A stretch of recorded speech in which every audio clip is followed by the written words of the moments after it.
A lot of the questions that I get as a pastor or preacher are about sin, and they usually come in some sort of version of, is this a sin? Is that a sin? And the follow-up is almost always coming from the point of, if this and that are both sins, isn't one of them worse than the other?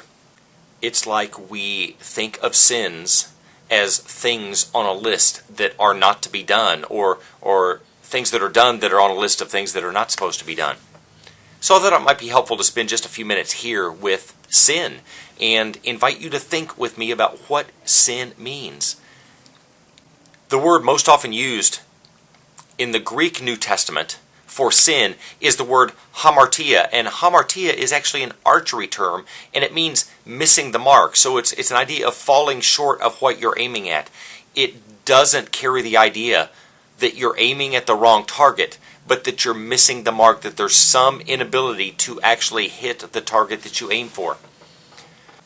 So may we, who are followers of Jesus, learn to think of sin less as a list of things that are done or aren't done, and more as understanding that even when we try our best, something in us very often fails, so we miss the mark that we aim for.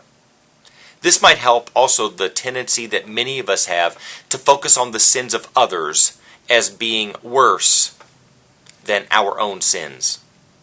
I invite you to join me in this practice. When you hear the word sin or you think of the word sin, remember that the word most often translated sin from our New Testament isn't about what is being aimed at. It's that we have this propensity to miss the mark. And that what God offers us in Jesus is the forgiveness, the healing that then empowers us to hit the mark that we're already aiming at.